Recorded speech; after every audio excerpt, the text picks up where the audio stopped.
एक जन के शादी भइल बा आउ कहताई कि ऐसा घर में हमार शादी हो गई, बुझाते नहीं थे कि हमार जिंदगी के निर्वाह कैसे होई। और होई गईल कैसन घर में हमरो बियाह ए हमार भौजी। अपना भौजाई से जाके रहन देताड़ी। होई गईल कैसन घर में हमरो बियाह ए हमार भौजी। ऐसे होई ना निबाह ए हमार भौजी। ऐसे होई ना निबाह ए हमार भौजी। होई गईल कैसन घर में हमरो बियाह ए हमार भौजी। होई गईल कैसन घर में हमरो बियाह ए हमार भौजी। ऐसे होई ना निबाह ए हमार भौजी। ऐसे होई ना निबाह ए हमार भौजी।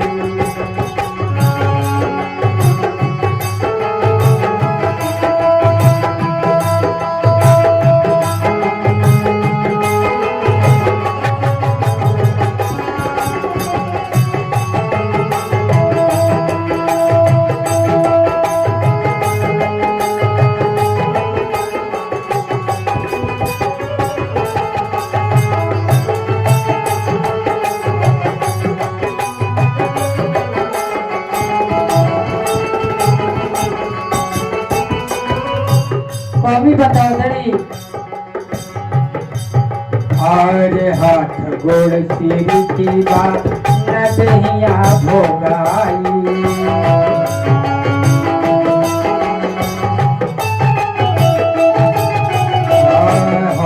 हकर हाथे जब सजरिया पयाई।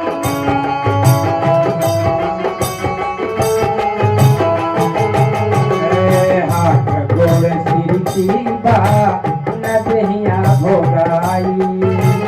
हकर हकर हाथे जब सजरिया पयाई।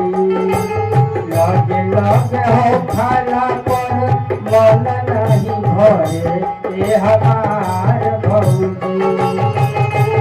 लगे लगे हो खाला पर मन नहीं भरे ए हमार भौजी।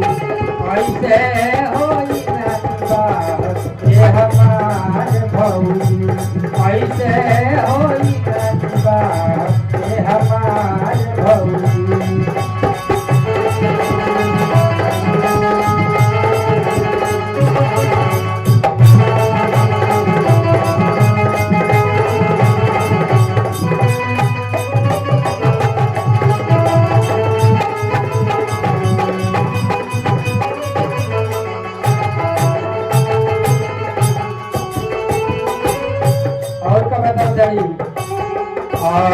पहिला मिलन में आई भप से ना महप।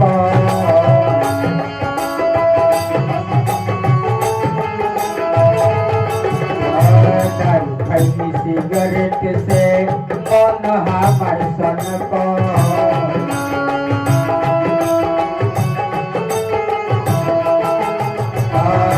पहिला मिलन में आई भप से ना महक।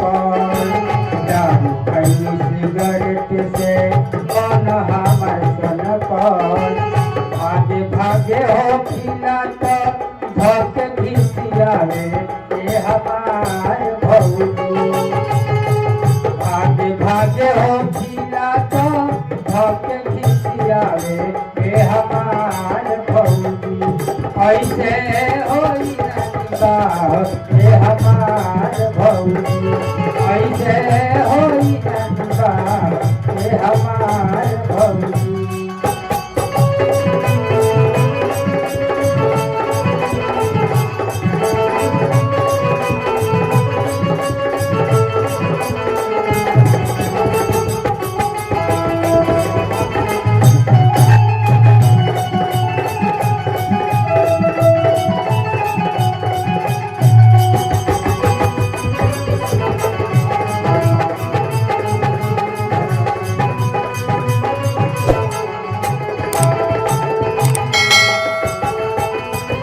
अपना भौजाई से ऐसा ना चौपट से भेंट हो गई कि ओकरा पते नहीं है कि कब सुते के चाहिए कब जागे के चाहिए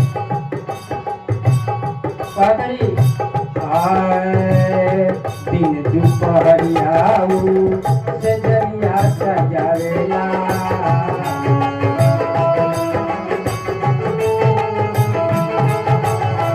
नहीं लाज शरम इतर से बोलावेला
अरे अबुआ कैलस धोखा और दिन तना बुझाई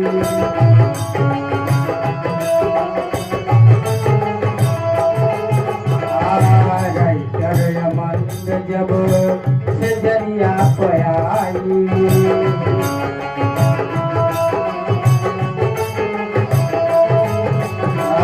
अबुआ कैलस धोखा और दिन तना बुझाई